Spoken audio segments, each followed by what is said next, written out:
Okay.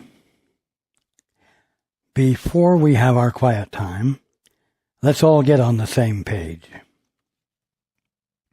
If you're reading from the Sparkly book, it's page 323, a section entitled The Way of Salvation.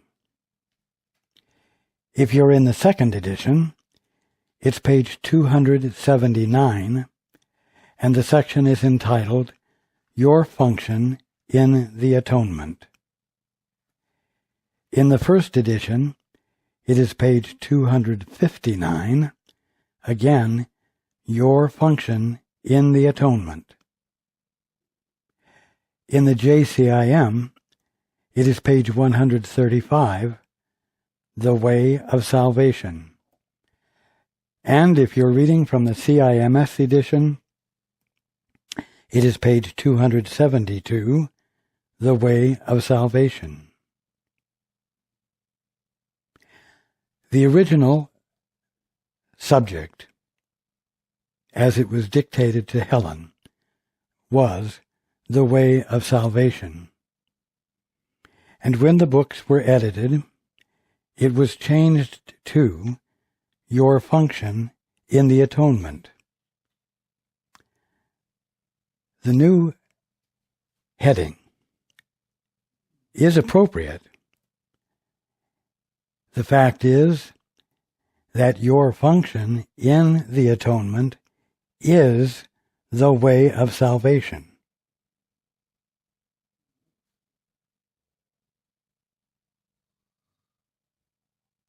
A key point, a very important point. Okay. Let's take a few moments to be quiet together before we begin.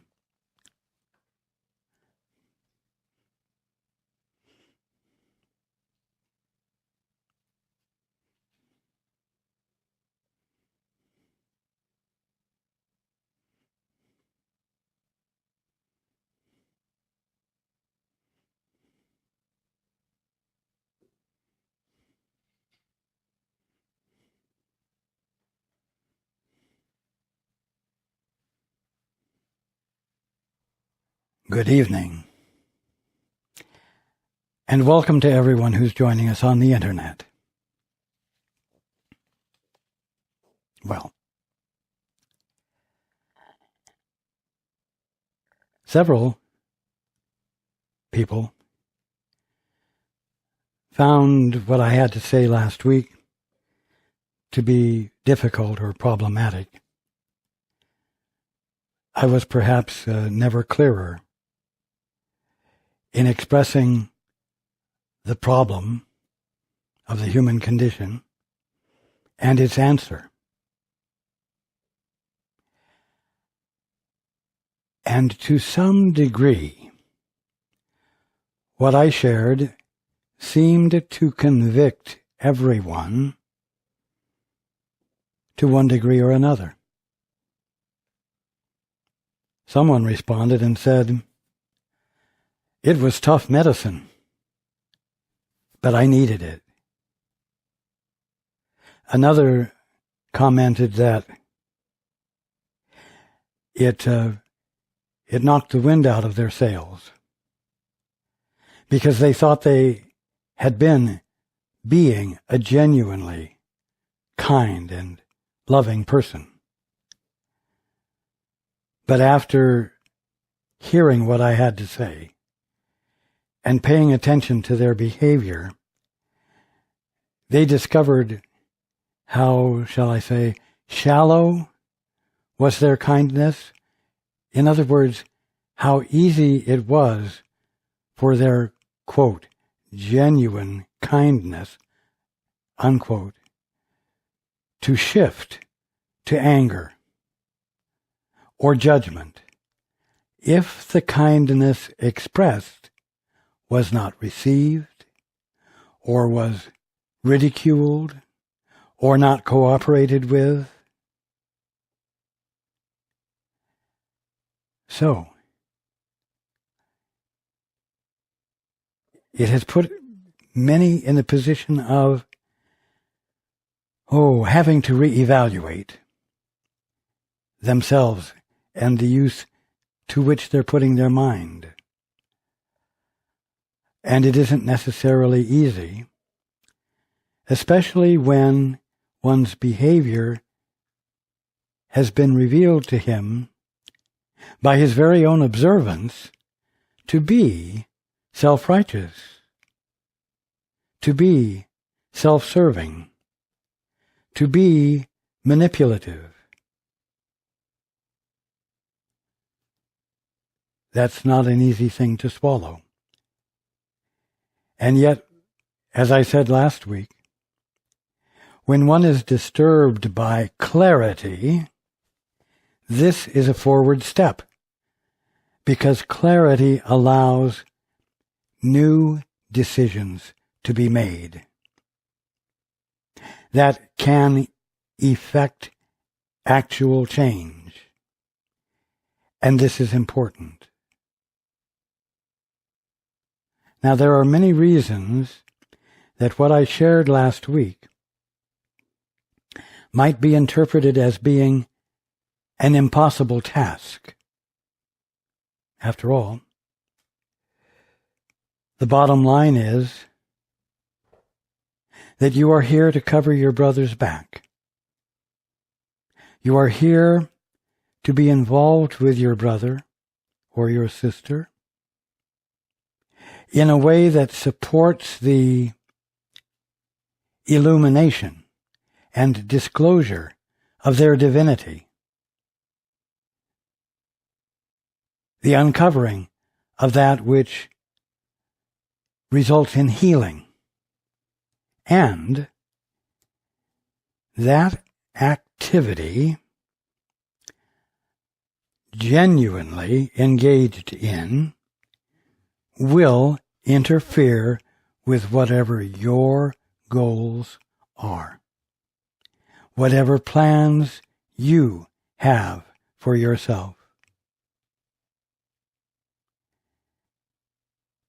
And that's when you find out that you're not as kind as you think you are, and that your kindness is not as genuine as you thought it was. And yet, the call is for that kindness to become genuine, so that your willingness to cover your brother's back is engaged in with commitment, with real caring. Not an act of caring, but real caring, real involvement. Now, in some ways, as you're willing to test this way of being out, you will find that it will seem to call for you to abandon yourself. After all, if covering your brother's back, if engaging in the genuine practice of love toward your brothers and sisters,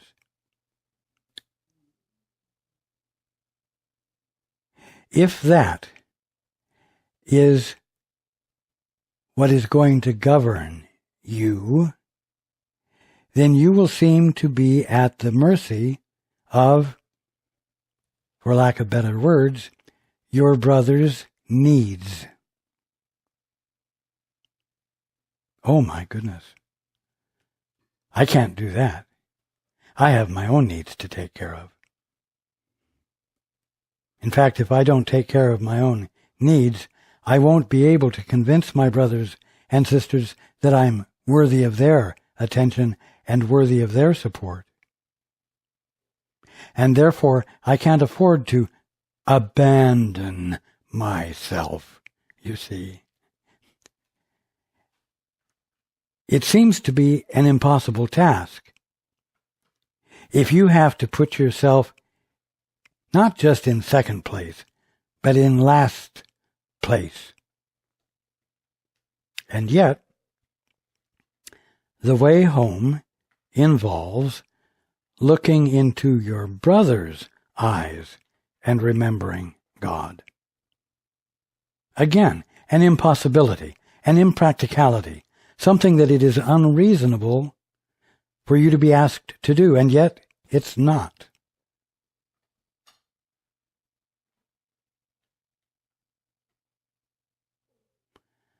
It is the simple answer. It is the practice of the holy instant. It is the practice of the two-step, where you shut up. And what that means is you shut up your thinking. You shut up your agendas. You shut up your self-righteous urgency to take care of yourself as number one, and get everyone else to help take care of you, while you imply to them that you're taking care of them.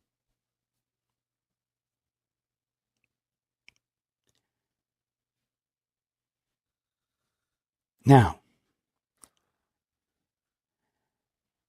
you, in order to come home, must arrive at a point where you're willing to reach out to the Father.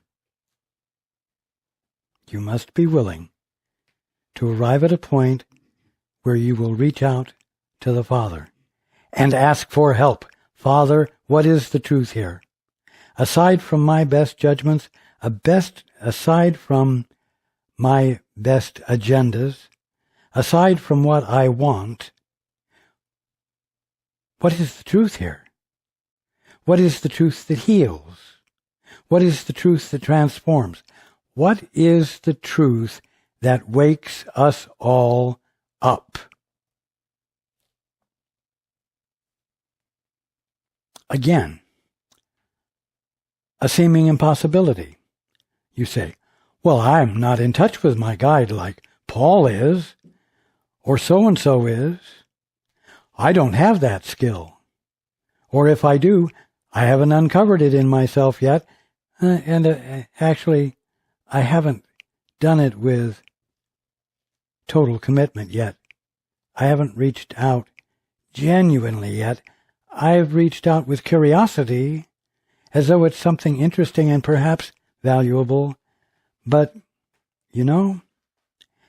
I haven't done it as though I needed to do it. And that's the problem. Nevertheless, it seems to be another reason to say that what I shared last week is impossible and is unreasonable. And that's why we are moving back about 100 pages in the text to a place that we've already read and shared together, which now is going to have far much more meaning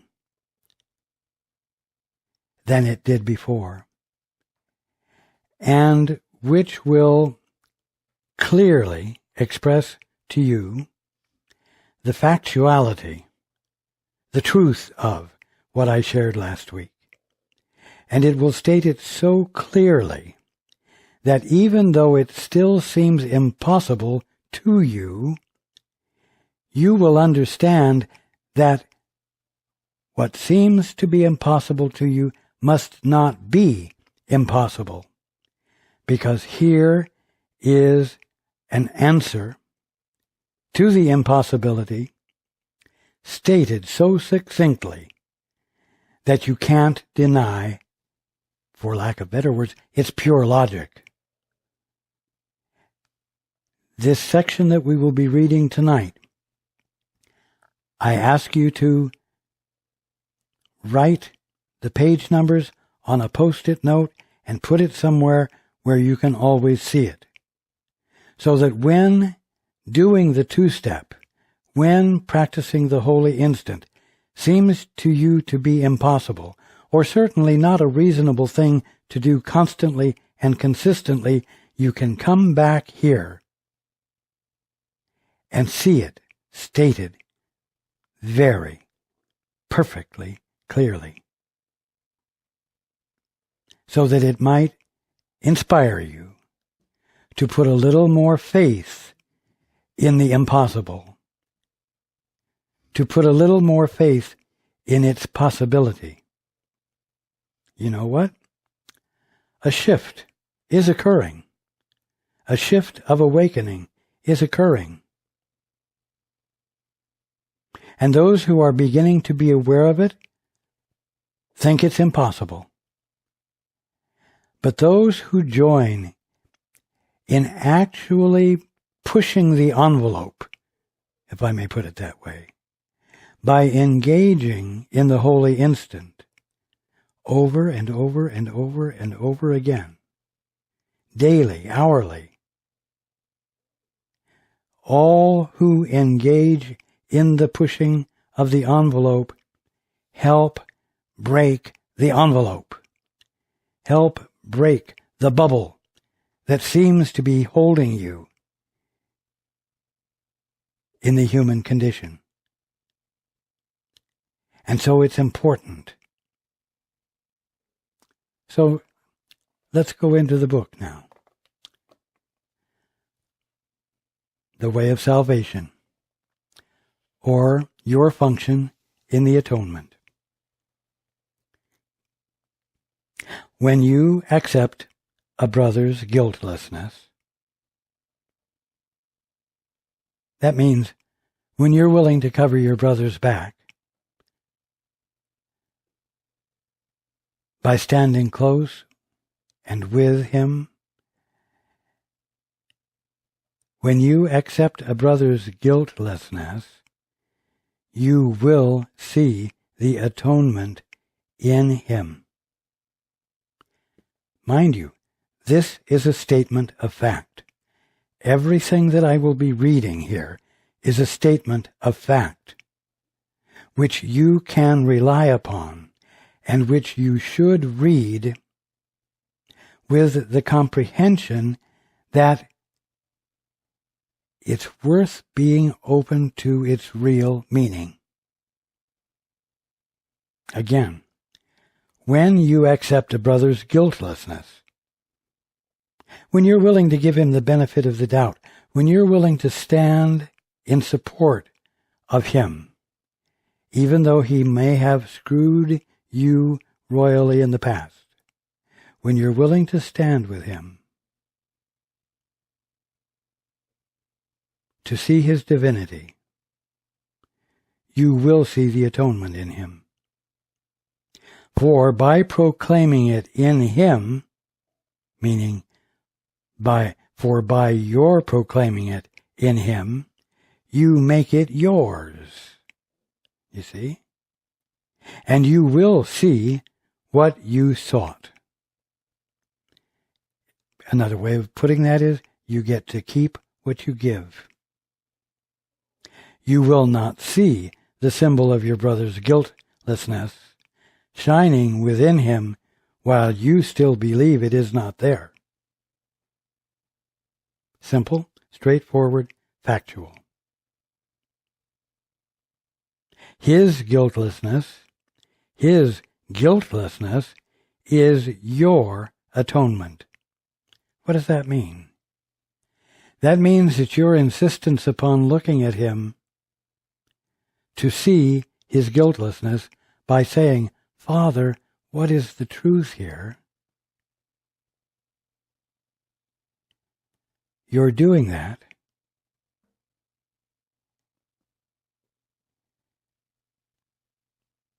makes it yours,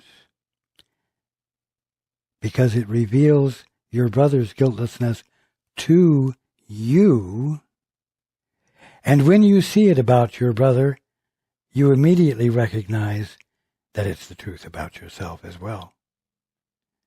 But you won't see it about yourself until you extend it to your brother first. Another seemingly impossible thing. And yet that's the only way it works, and therefore it is possible.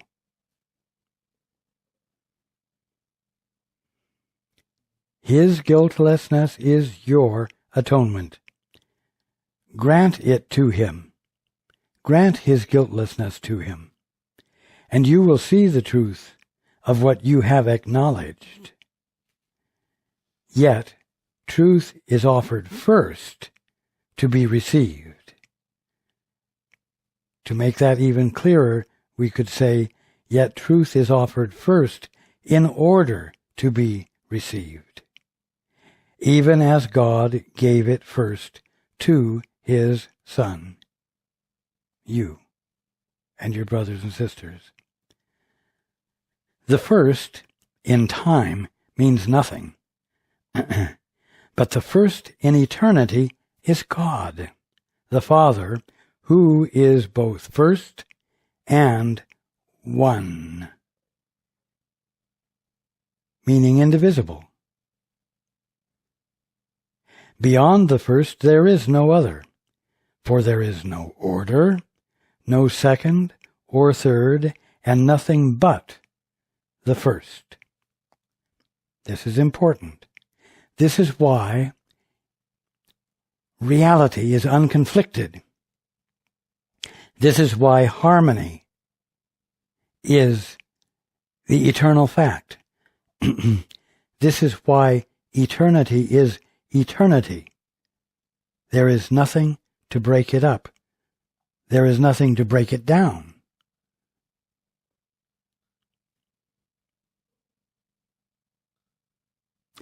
You who belong to the first cause, God, created by Him like unto Himself, and part of Him, because there's nothing outside the one that God is, are more than merely guiltless.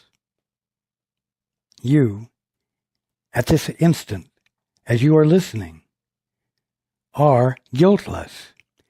That is the eternal, unchangeable fact about you, one which you do not believe, and one which you do not experience because you are maintaining a duality.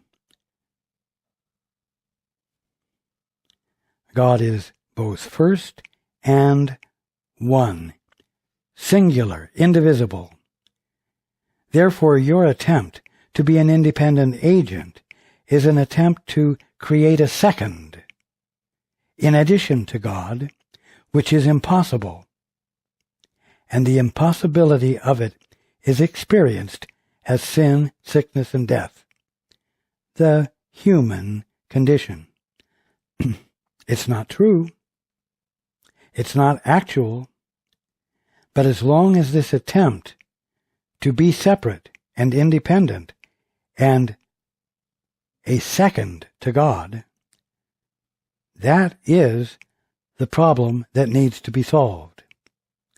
It means that anything you engage in independently, any thought you have that is not guided by the Holy Spirit or the Father, is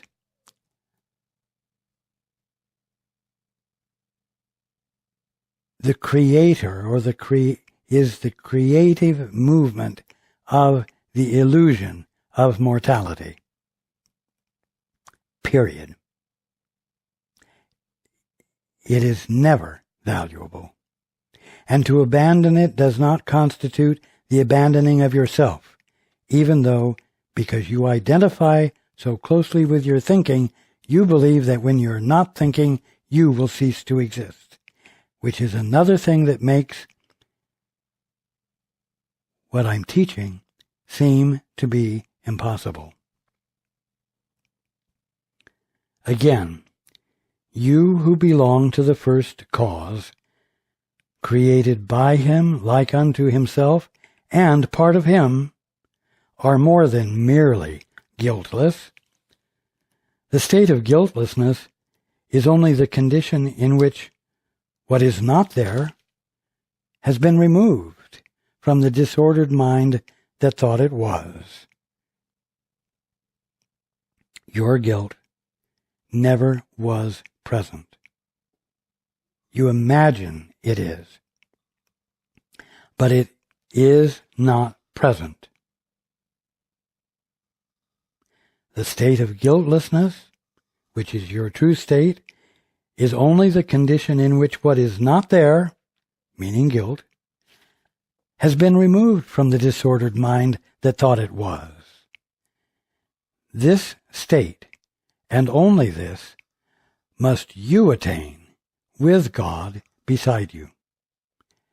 In other words, it is something you need to consciously engage in the release of by joining with the Father consciously, by having the conscious intent not to be separate, independent, and isolated.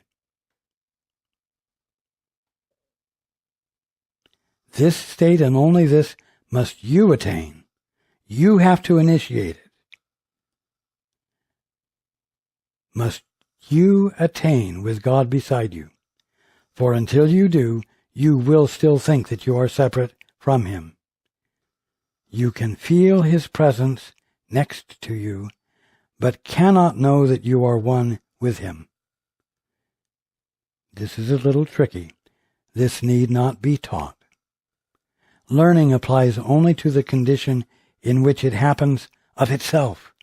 You see, you think you teach yourself things, but it's in the absence of your teaching yourself things.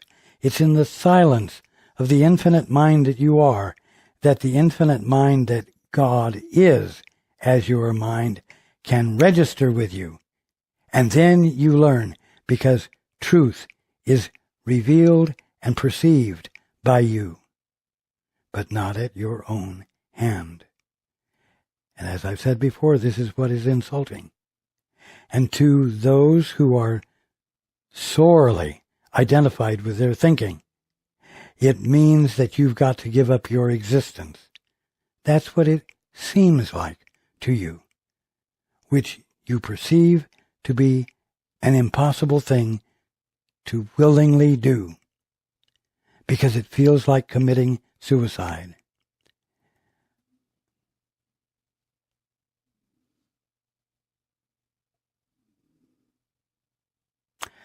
When you have let all that obscured the truth in your most holy mind be undone for you, and stand in grace before your Father, He will give Himself to you, as He has always done.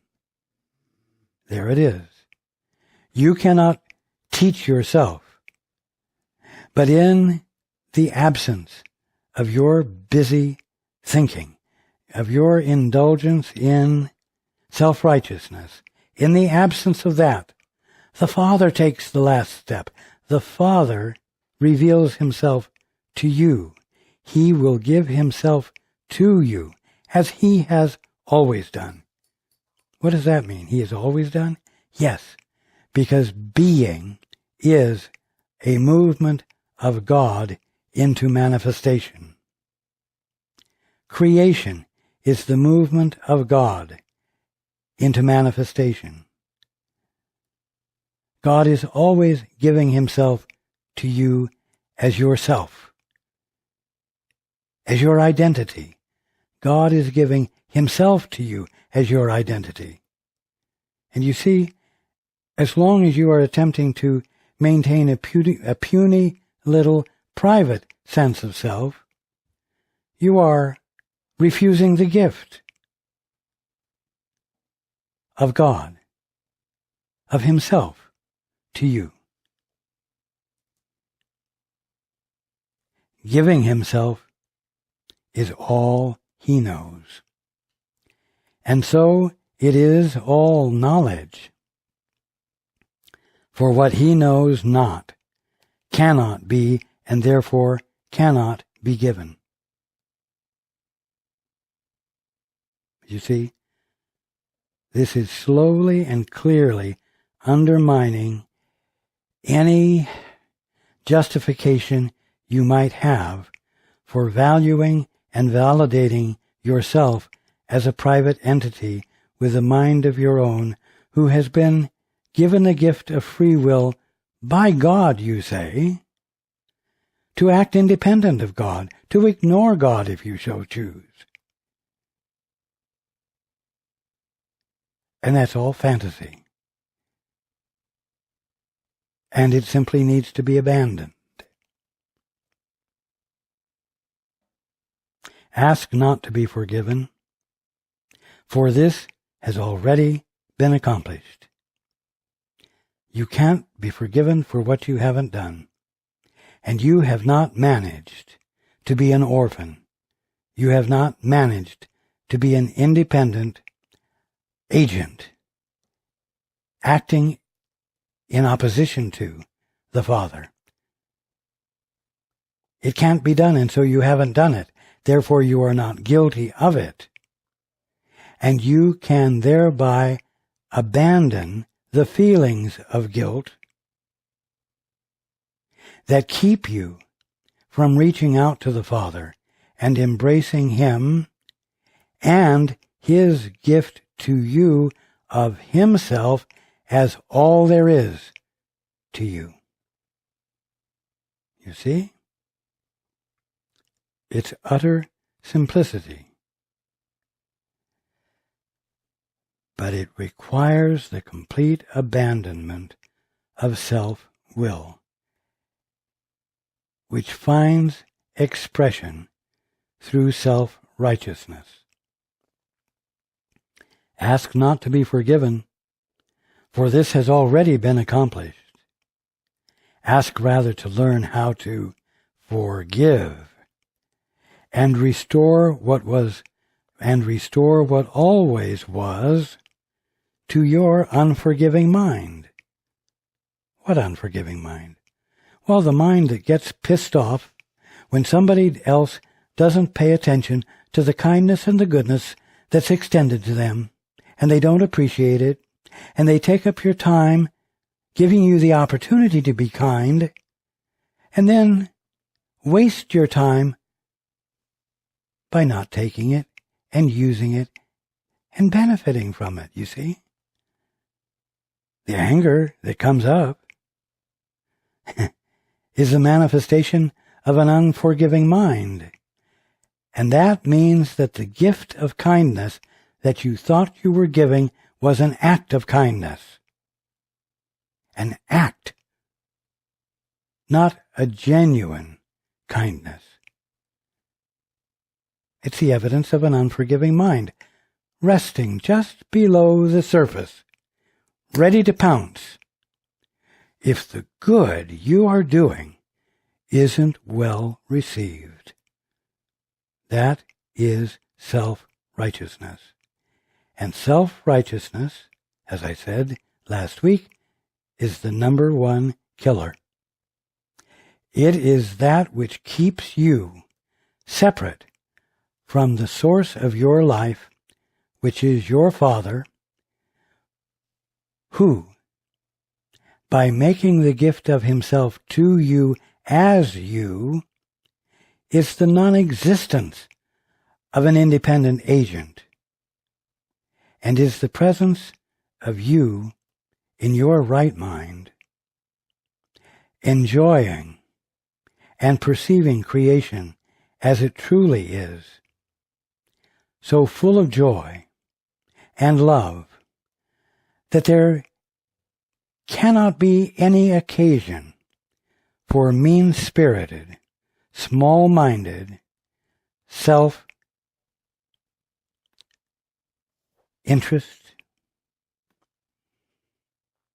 self-righteousness, self-importance.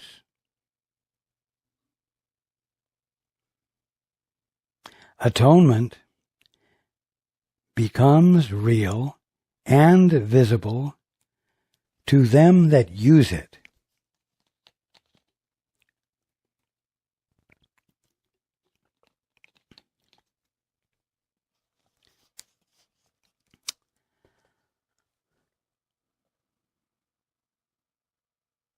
Atonement becomes real and visible to them that use it. It remains invisible to those who do not use it, to those who refuse to engage in the holy instant or the two-step and defer to something beyond their puny, little, self-righteous, independent agent attitude. Atonement becomes real and visible to them that use it. On earth, listen to this, where you are, on earth, this is your only function. And you must learn that it is all you want to learn. Do you see how clearly this is put? And how it states that what seems to be an impossibility has to be a possibility, else you would not be directed to engage in it. It is your unbelief that gets in the way of your hearing the truth of this. But it is so clearly said here that it will be easier for you to be willing to push the envelope and to press for functioning outside of whatever the current limits are that are binding you.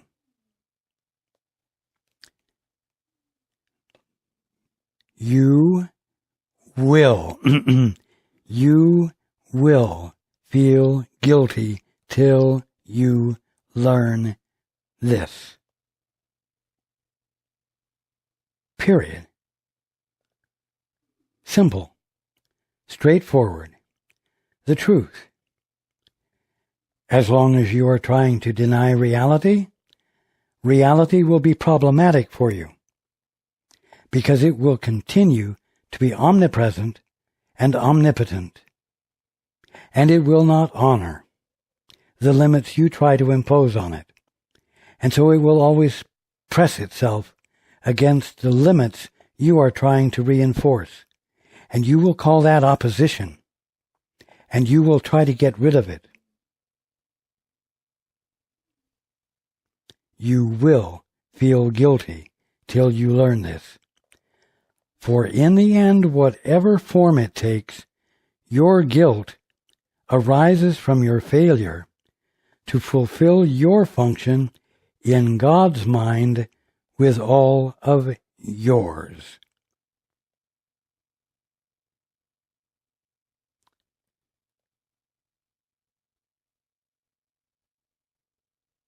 Hear it again. For in the end, whatever form it takes, your guilt arises from your failure to fulfill your function in God's mind with all of yours, with all of your mind. What is that function? To cover your brother's back. To abandon your independence. To become vulnerable enough to let your brother in and to feel into your brother. And care enough so that the hurt that you find there is something you want to help get rid of.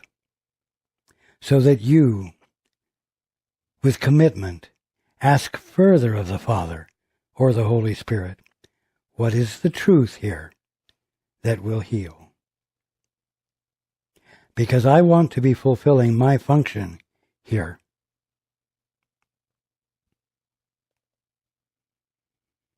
Can you escape this guilt by failing to fulfill your function here? Of course not. You're just going to keep the guilt in place. Reaffirm it. You need not understand creation to do what must be done before that knowledge would be meaningful to you. So, don't try to understand this before you do it. You don't need to. And your prejudice, because of the state of self-righteousness that you're in, will tend to keep you from even being able to understand creation. And so you must do the only thing you've been asked to do. Be willing to look into your brother's eyes and remember God. Look at your brother with the intent to find God there. That's what you're asked to do, and that you can do if you're willing.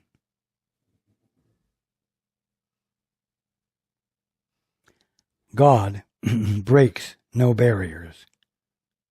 Neither did he make them. When you release them, they are gone. When you release the arguments you have and all the confidences you have put in place that hold you securely and hold your brother securely in the orphan state of mind, when you release those, when you stop reinforcing them by persisting in looking into your brother's eyes and wishing to see God, and thereby covering his back. When you do that, when you release them, they are gone, because they never were actual. They never were actually there. God will not fail, nor ever has, in anything. Now we're going to get even more specific. This is what we've been talking about for the last few weeks, and especially last week. Decide that God is right and you are wrong about yourself.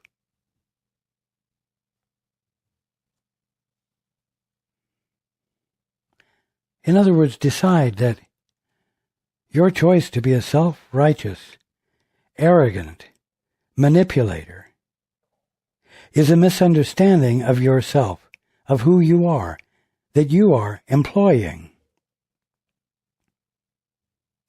And before you make any decisions,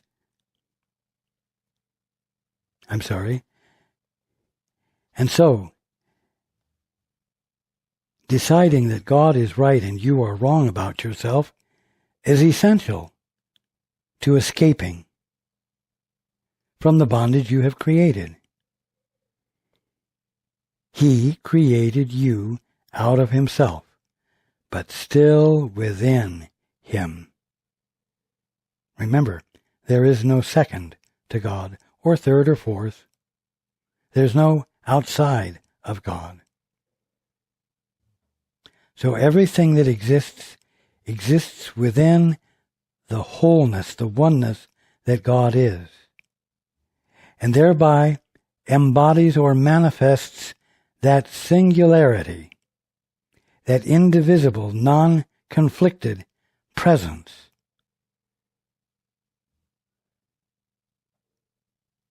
He knows what you are. And I'm going to back up 2 sentences once more. Decide that God is right and you are wrong about yourself. That's not very satisfying to the ego. It's insulting to the ego. And if you are wrong about yourself, then everything that you have misunderstood or understood incorrectly about yourself, which you use to identify who you are to yourself, will have to go, will have to be released. And again, that seems like extermination, the end of you. And again, I say, it is not. And it is an essential step in the atonement. Remember, continuing, remember that there is no second to him. There cannot therefore be anyone without his, God's, holiness, nor anyone unworthy of his perfect love. And that means you, at this very instant, now, tomorrow, the next day, every single moment. Now here's your task.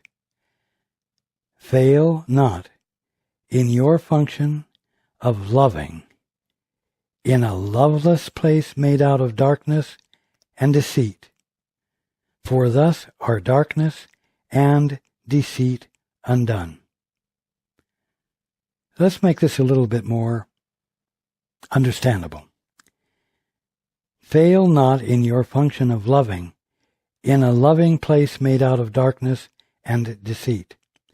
Well, what is this loveless place made out of darkness and deceit? Well, of course, it's the self-righteousness you engage in. It's that mean-spirited ugliness, this arbitrary offensiveness just beneath the surface that comes into play when you are affronted by a lack of respect for the good you are doing. So when it says, fail not in your function of loving in a loveless place made out of darkness and deceit, it means fail not to catch yourself in the act of self-righteous judgment and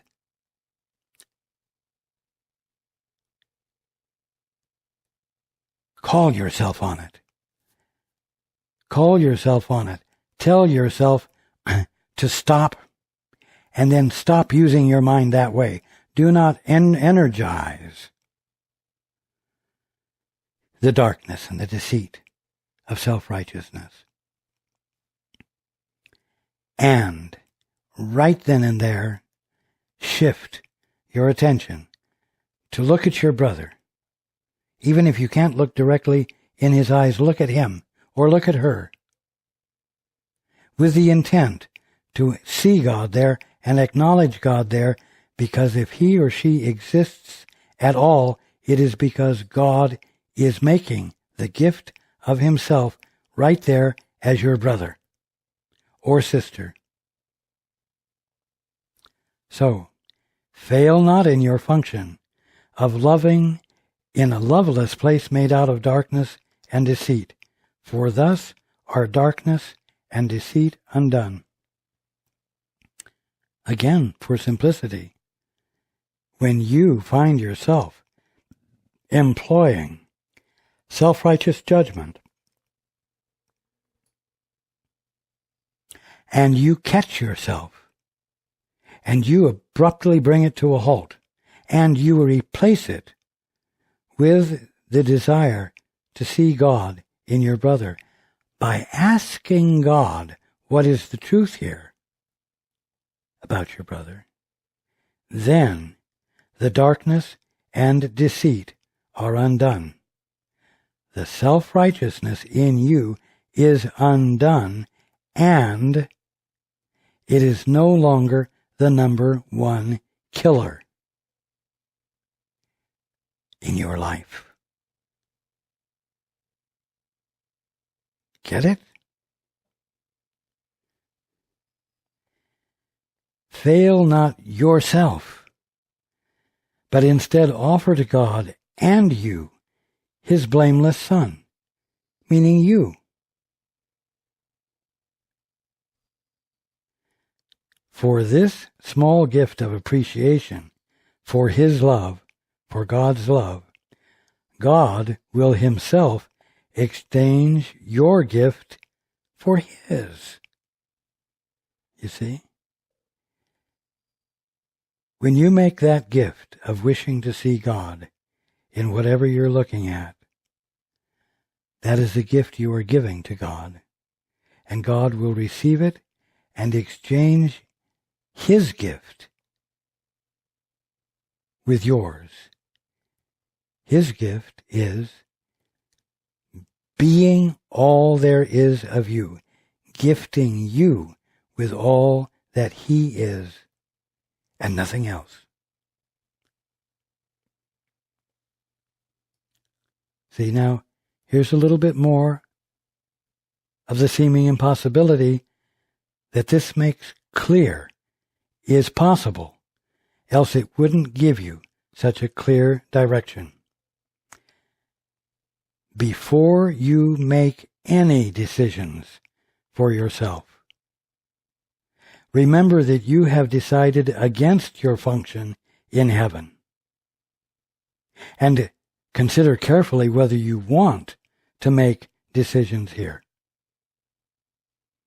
The only way that makes sense is if you understand that you, in an independent position, making decisions, is this false, independent sense of self that got a divorce from the Father and therefore can't actually accomplish anything whatsoever.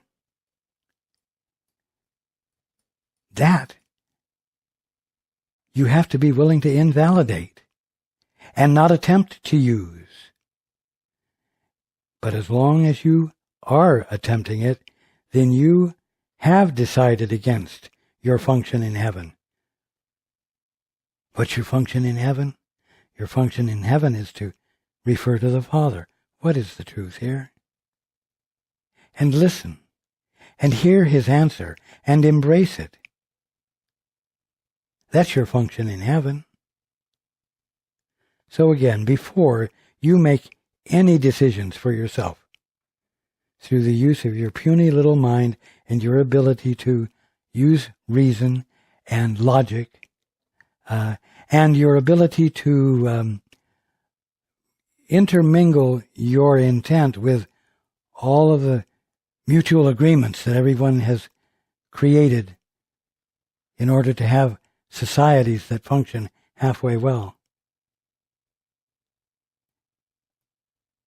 When you are willing to invalidate that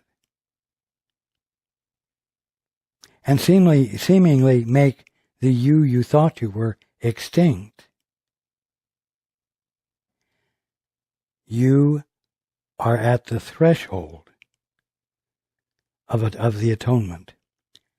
Again here, before you make any decisions for yourself, remember that you have decided against your function in heaven, and consider carefully whether you want to make decisions here on earth with your puny private little mind. Your function here, listen, your function here is only to decide against deciding what you want, in recognition that you do not know, meaning in recognition that you, in your so-called independent state of mind, do not know the truth.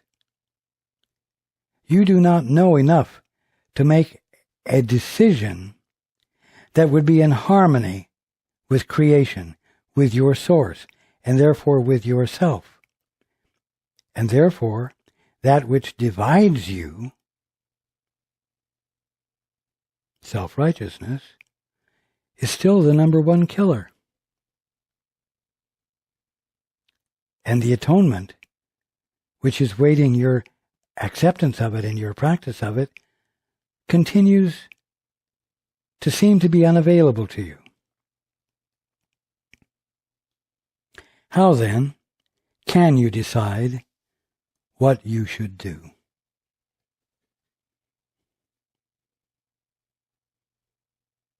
Yeah, let's not answer that too quick. How then can you decide what you should do? A flip answer would be, well, I can't. I can't. What do you expect? Well, that's not the answer. That's just more self-righteousness.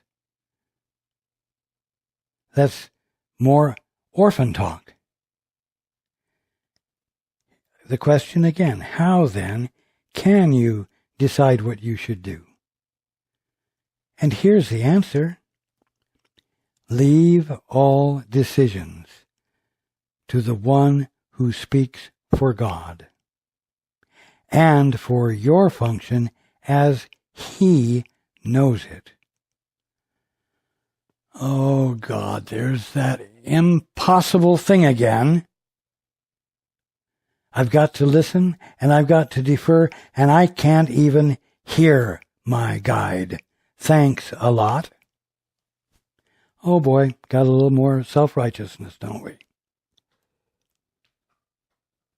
And it gets in the way. It stands in the way of your humility. It stands in the way of you saying, well, if I can't hear from my guide yet, but everything is set up so that when I reach out to my guide or to the Father, an answer will be provided that will lift me out of the orphanage, that will lift me out of the human condition, that will free me from the self-righteousness. What will that look like? What is the answer?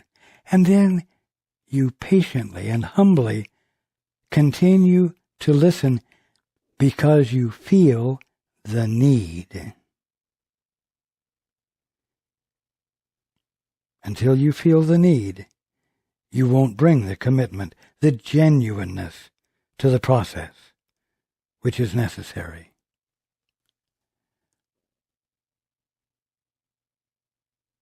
Leave all decisions to the one who speaks for God. Who's the one that speaks for God? The Holy Spirit. What is the Holy Spirit? That which is nothing more than your right mind, which you could never get away from, but which you could ignore by making so much independent noise yourself that you drown out the voice for truth, which is your right mind. That's why the first step of the two-step is to shut up. Simplicity. Leave all decisions to the one who speaks for God and for your function as He knows it. The Holy Spirit, that which is nothing more than your right mind, knows your function, because it is you in your right mind. So will He teach you to remove the awful burden you have laid upon yourself by loving not the Son of God, and trying to teach Him guilt instead of love. Yes, that is what you have been doing, and you do it by means of the self-righteousness that is just beneath the love and the consideration and the kindness that you bring into play with the conscious intent to manipulate for your benefit and then secondarily for the benefit of the one you are coercing. So will He, that which is nothing more than your right mind, teach you to remove the awful burden you have laid upon yourself by loving not the Son of God and trying to teach Him guilt instead of love. Give up this frantic and insane attempt. But of course, it seems most reasonable to you. It seems like the way of life to you. And what's being called on, upon what you're being called upon to do seems to be impossible, simply because it's been a while since you practiced it. And thus its naturalness and normalcy doesn't feel natural and normal to you anymore. And your need to survive is overriding your willingness to become still and therefore vulnerable. Where God's love can reach you and turn the human condition into the divine actuality of you as the Son of God or the daughter of God. Give up this frantic and insane attempt, which cheats you of the joy of living with your God and Father, and awaking gladly to His love and holiness, which join together what? As the truth in you, making you one with Him. See, that's the part you can't do by yourself.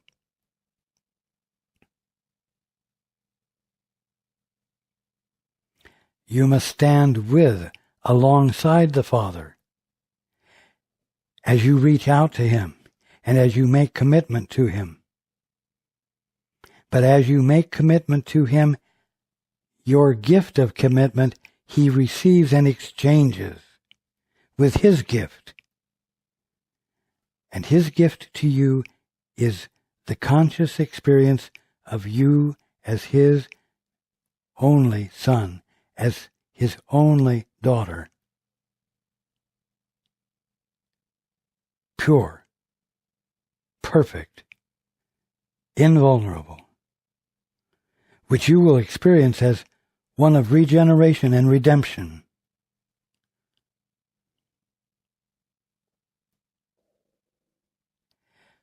When you have learned how to decide with God, not against God anymore, not independent of God, when you have learned how to decide with God, which really means when you learn to listen to God and hear His voice and decide with Him as to what He has said, all decisions become as easy and as right as breathing. There is no effort, and you will be led gently, as if you were being carried along a quiet path in summer.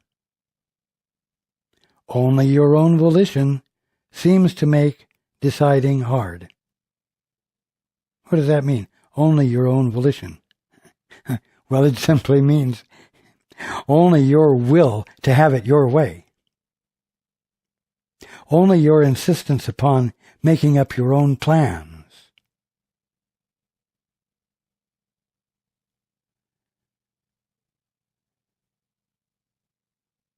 Make deciding hard.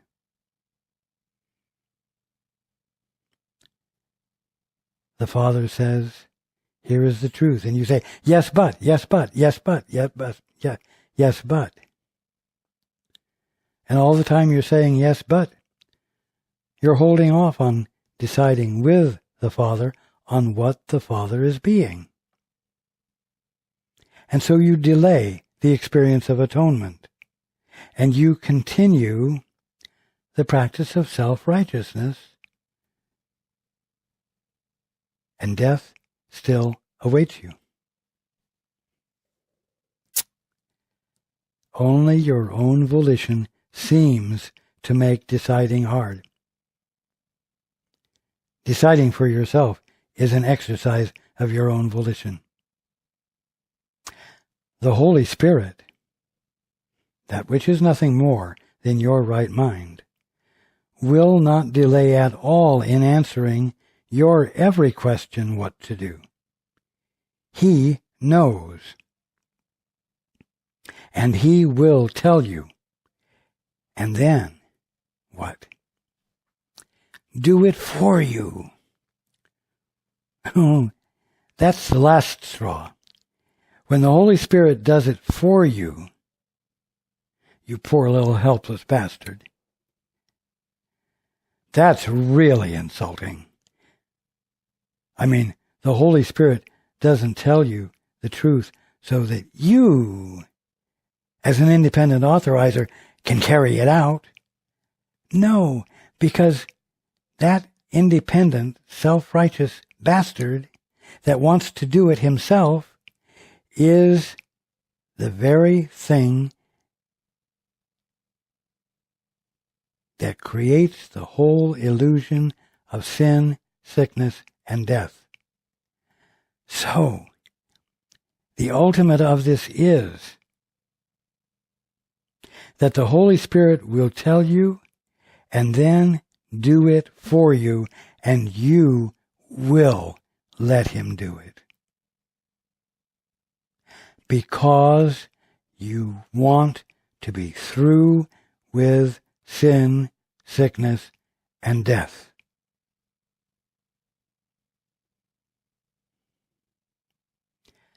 You who are tired might consider whether this is not more restful than sleep. For you can bring your guilt into sleeping, but not into this. And that's the promise of it. You can bring your guilt into sleeping, but not into this.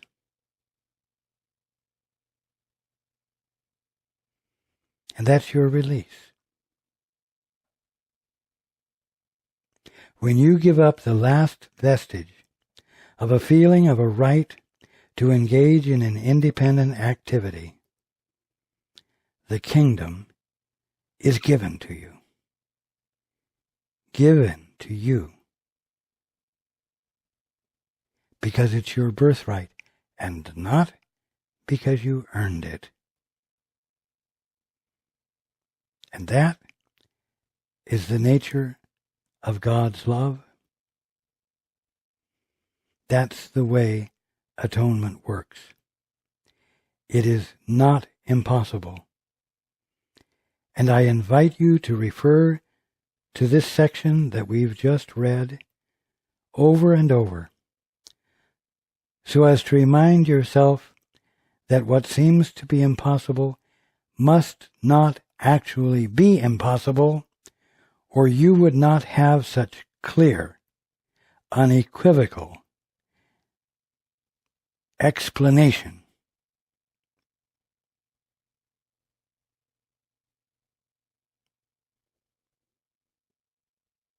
of how to come home.